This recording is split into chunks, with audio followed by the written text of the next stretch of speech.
Bismillahirrahmanirrahim. Assalamualaikum dear student. Welcome to my YouTube channel. This is Mushtaq Ahmad. Dear student, today we will discuss about structure of protein. आज हम protein का structure detail के साथ discuss करेंगे, तो आपने last तक हमारे साथ रहना है। आपकी जितनी भी कंफ्यूजन होगी वो आज क्लियर हो जाएगी। No dear student, structure of protein को हम किस तरह डिफाइन करेंगे? A polypeptide chain bend, fold and twist in a particular way within a protein molecule. This give a protein molecule a characteristic structure. Dear student, जो polypeptide chain होते हैं protein molecule में, वो एक खास तरीके से, एक खास वे से उसमें बेंडिंग होती है, फोल्डिंग होती है, जिसके रिजल्ट में वो आपको एक कैरेक्टरिस्टिक स्ट्रक्चर देगा, यानी एक स्पेसिफिक स्ट्रक्चर देगा जो कि एक स्पेसिफिक फंक्शन परफॉर्म करेगा। नो डियर स्टूडेंट, यहां पर आपने एक और कंसेप्ट भी क्लियर करना है कि पॉलीपेप्टाइड चेन को आप प्रोटीन नहीं कह सकते। वो क्यों नहीं कह सकते? क्योंकि जब तक पॉलीपेप्टाइड चेन एक स्पेसिफिक स्ट्रक्चर में नहीं आता, एक स्पेसिफिक शेप में नहीं आता, तब तक वो फंक्शन परफॉर्म नहीं कर सकता। और जब तक वो फंक्शन परफॉर्म नहीं कर सकता, तब तक आप उसको प्रोटीन नहीं कह सकते। तो ये कंसेप्ट भी आपने याद रखना है। नो डियर स्टूडेंट, स्ट्रक्चर के बेस पे हम प्रोटीन को 4 टाइप्स में डिवाइड करते हैं। First one is primary structure, second one is secondary structure, third one is tertiary structure and fourth one is quaternary structure. Now dear student, सबसे पहले हम प्राइमरी स्ट्रक्चर की बात करते हैं। Dear student, प्राइमरी स्ट्रक्चर को हम लीनियर स्ट्रक्चर भी कहते हैं। क्या? लीनियर स्ट्रक्चर भी हम इसको कहते हैं। ये बात आपने एमसीक्यूज के लिए याद रखना है, क्योंकि एमसीक्यूज में आपसे पूछ सकते हैं कि प्राइमरी स्ट्रक्चर को हम क्या कह सकते हैं, तो इसको आप लीनियर स्ट्रक्चर भी कह सकते हैं। कि क्लियर? नो डियर स्टूडेंट, अब प्राइमरी स्ट्रक्चर को हम किस तरह डिफाइन करेंगे? A polypeptide chain of amino acid is linear. Dear student, यहां पर आपने ये बात याद रखनी है कि जो अमीनो एसिड का पॉलीपेप्टाइड चेन होता है वो लीनियर होता है, यानी कि स्ट्रेट होता है। क्लियर? तो इसको आप क्या कह सकते हो? प्राइमरी स्ट्रक्चर कह सकते हो। नो डियर स्टूडेंट, अब इसको हम डायग्राम के जरिए समझेंगे। यहां पर आपको नजर आएंगे अमीनो एसिड। ये क्या है? Amino acid. No dear student, ये डिफरेंट अमीनो एसिड एक चेन की शक्ल में एक दूसरे से क्या है? लिंक है थ्रू किस बॉन्ड? पेप्टाइड बॉन्ड के जरिए। किस बॉन्ड के जरिए? पेप्टाइड बॉन्ड के जरिए। पेप्टाइड बॉन्ड के जरिए ये एक दूसरे से क्या है? लिंक है। नो डियर स्टूडेंट, यहां पर आपको 2 एंड्स मिलेंगे। एक एंड को हम क्या कहते हैं? And terminal. इस एंड को हम क्या कहेंगे? N terminal. और इस एंड को आप क्या नाम दोगे? C terminal. ये बात आपने एमसीक्यूज के लिए समझनी है कि अमीनो एसिड का जो चेन है उसके 2 एंड है। Clear? One is called N terminal and second one is called C terminal. No dear student, C terminal का क्या मतलब है और एंड टर्मिनल का क्या मतलब है? अगर हम अमीनो एसिड का स्ट्रक्चर देखें तो हमें सेंटर पे मिलता है कार्बन। क्लियर? जिसको हम अल्फा कार्बन कहते हैं। एक साइड पे NH2 होता है, NH2, जिसको हम अमीनो ग्रुप कहते हैं। एक साइड पे क्या होता है? R होता है, जिसको हम वेरिएबल ग्रुप या अल्काइल ग्रुप कहते हैं। और एक साइड पे यहां पर होता है हाइड्रोजन ग्रुप, और दूसरे साइड पे क्या होता है? Carboxyl group, COOH। No dear student, इस एंड पे आपको NH2 मिलेगा फ्री, यानी इसने किसी के साथ बॉन्ड नहीं बनाया। क्लियर? पेप्टाइड बॉन्ड इसने नहीं बनाया, तो NH2 की वजह से हम इसको कहते हैं एंड टर्मिनल। क्लियर? और यहां पर कार्बोक्सिल ग्रुप जो है वो आपको फ्री मिलेगा दूसरे एंड पे, तो इस एंड को हम क्या नाम देंगे? C terminal.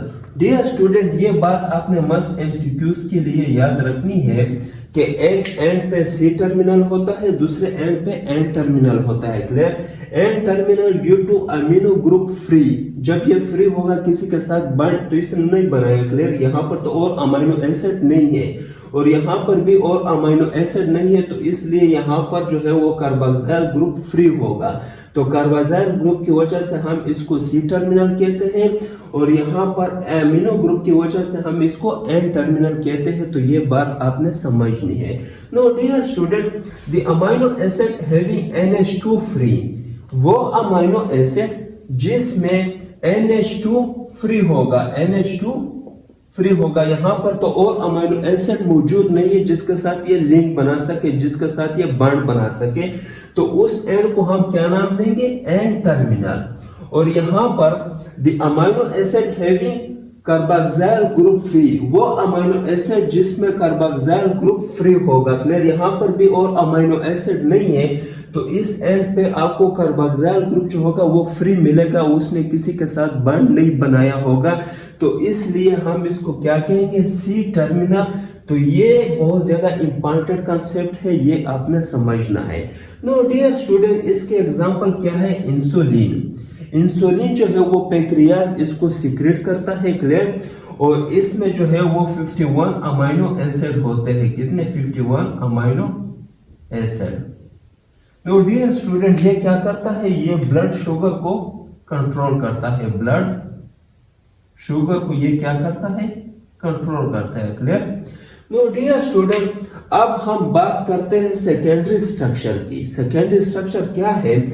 Form by more coiling of primary structure. Dear student, primary structure में जब और फोल्डिंग हो जाती है, मजीद इसमें और क्वाइलिंग हो जाती है। क्लियर? तो उस स्ट्रक्चर को हम क्या नाम देते हैं? सेकेंडरी स्ट्रक्चर देते हैं। No dear student, secondary structure के कितने टाइप्स हैं? एक है अल्फा हेलिकल स्ट्रक्चर और दूसरे को हम कहते हैं बीटा प्लेटेड शीट। इस कंसेप्ट को आपने मस्ट समझना है। क्लियर? क्योंकि बहुत सारे स्टूडेंट इसमें कंफ्यूज होते हैं, अल्फा हेलिकल में और बीटा प्लेटेड शीट में। नो डियर स्टूडेंट, सबसे पहले हम अल्फा हेलिकल की बात करते हैं। तो अल्फा हेलिकल क्या है? Right handed helix. Dear student, alpha helix में जो क्वायरिंग होगी वो राइट हैंडेड होगी। क्लियर? नो डियर स्टूडेंट, इसके अलावा क्या है? अल्फा हेलिकल में पेप्टाइड बॉन्ड भी होते हैं और हाइड्रोजन बॉन्ड भी होता है, तो ये भी आपने मस्त समझना है। यहाँ पर जो प्राइमरी स्ट्रक्चर था इसमें सिर्फ पेप्टाइड बॉन्ड आपको मिलेगा। क्या मिलेगा? Peptide bond. ये बात आपने एमसीक्यूज के लिए समझना है कि प्राइमरी स्ट्रक्चर में सिर्फ आपको पेप्टाइड बॉन्ड मिलेगा, जबकि सेकेंडरी स्ट्रक्चर में आपको पेप्टाइड बॉन्ड भी मिलेगा और हाइड्रोजन बॉन्ड भी मिलेगा। क्लियर? तो ये बात आपने मस्ट एमसीक्यूज के लिए समझना है। क्लियर? इसके एग्जांपल क्या है? Keratin and myosin. केराटिन जो है ये हेयर में जो प्रेजेंट होते हैं या नेल्स में प्रेजेंट होते हैं, तो ये वो केराटिन है, और मायोसिन जो है ये मसल में प्रेजेंट होते हैं।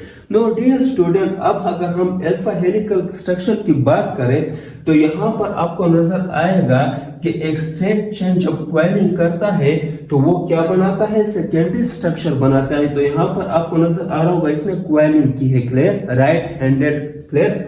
नो डियर स्टूडेंट, अब यहाँ पर हमने दूसरी बात की कि इसमें पेप्टाइड बॉन्ड भी होता है और हाइड्रोजन बॉन्ड भी होता है। डियर स्टूडेंट, जो अमीनो एसिड है, क्लियर, इनके दरमियान आपको जैसे ऑलरेडी पता है कि इनके दरमियान कौन सा बॉन्ड होता है? पेप्टाइड बॉन्ड होता है। क्लियर?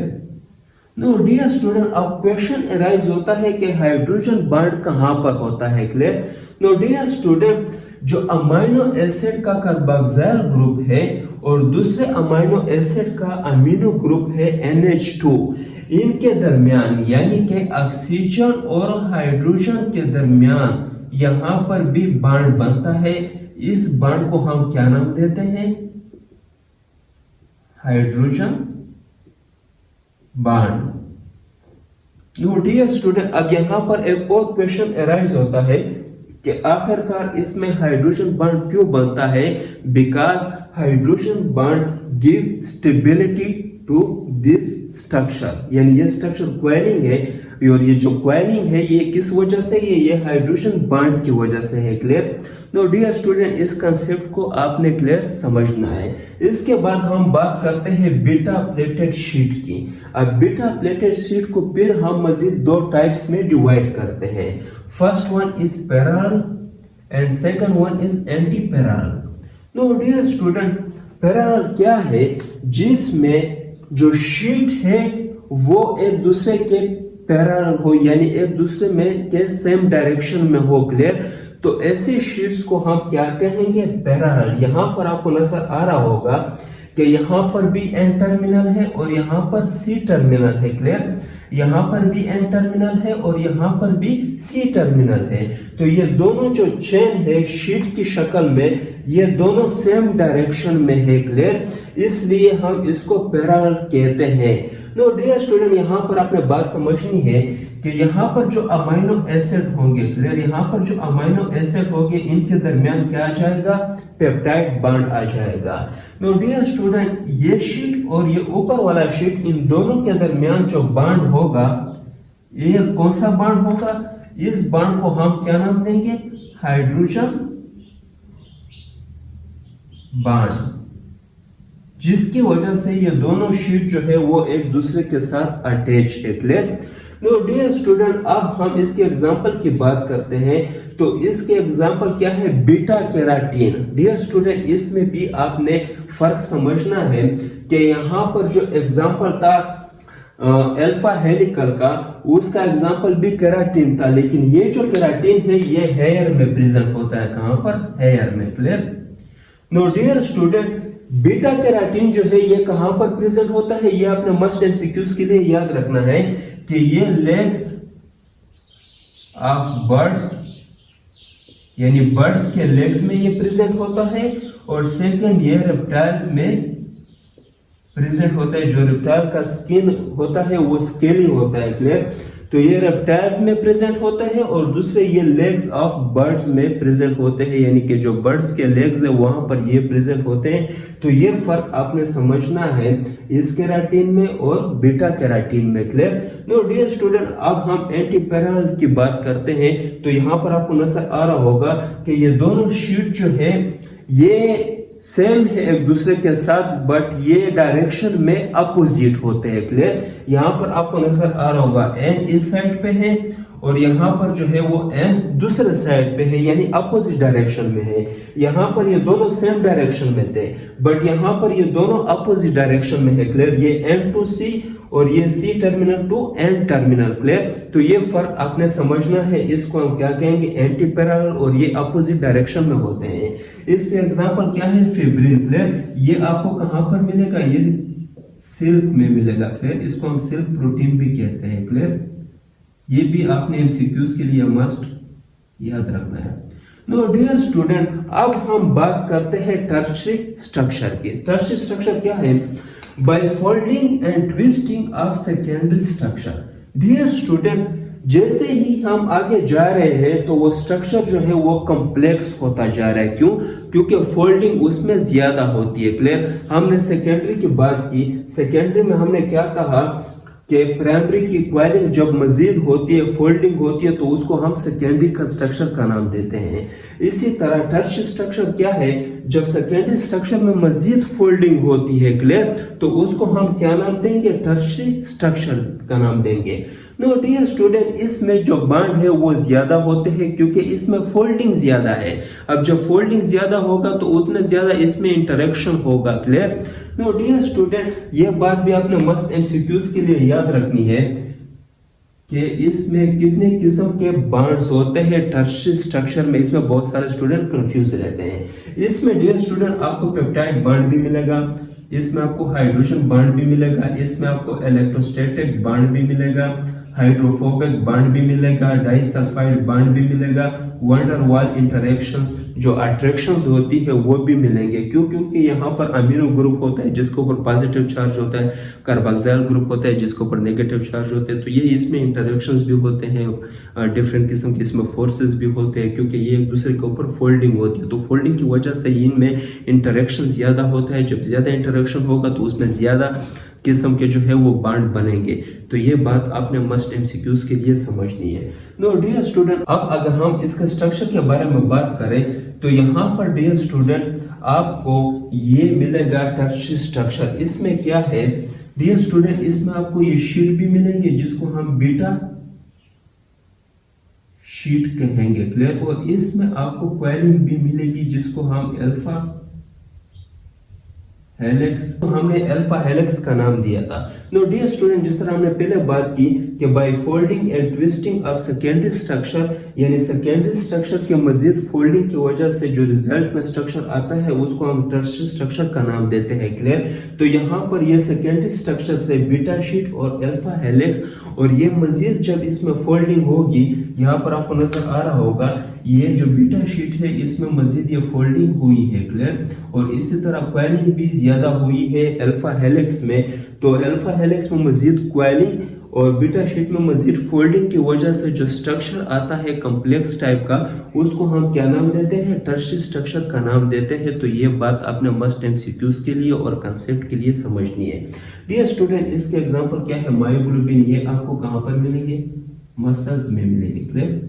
नो डियर स्टूडेंट, अब हम बात करते हैं क्वाटर्नरी स्ट्रक्चर की। तो ये क्या है, when two or more polypeptide chain combine together. Dear student, जब एक से ज्यादा यानी दो से ज्यादा पॉलीपेप्टाइड चेन आपस में मिलते हैं तो वो कौन सा स्ट्रक्चर बनाते हैं, वो बनाते हैं क्वाटर्नरी स्ट्रक्चर। डियर स्टूडेंट, इसके अगर हम स्ट्रक्चर की बात करें तो यहाँ पर आपको एक पॉलीपेप्टाइड चेन ये मिलेगा, दूसरा पॉलीपेप्टाइड चेन आपको ये मिलेगा, तीसरा पॉलीपेप्टाइड चेन ये मिलेगा और फोर्थ पॉलीपेप्टाइड चेन ये है।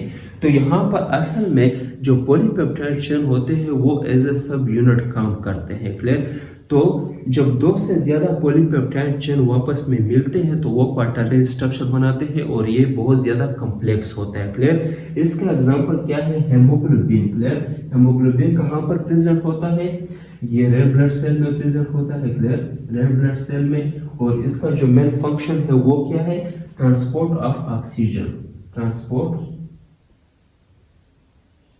Of oxygen. डियर स्टूडेंट, यहाँ पर आपने एक और कंसेप्ट भी समझना है और ये एमसीक्यूज के लिए बहुत ज्यादा इंपॉर्टेंट है। ये बात आपने हमेशा याद रखनी है कि प्राइमरी स्ट्रक्चर जो है ये आपको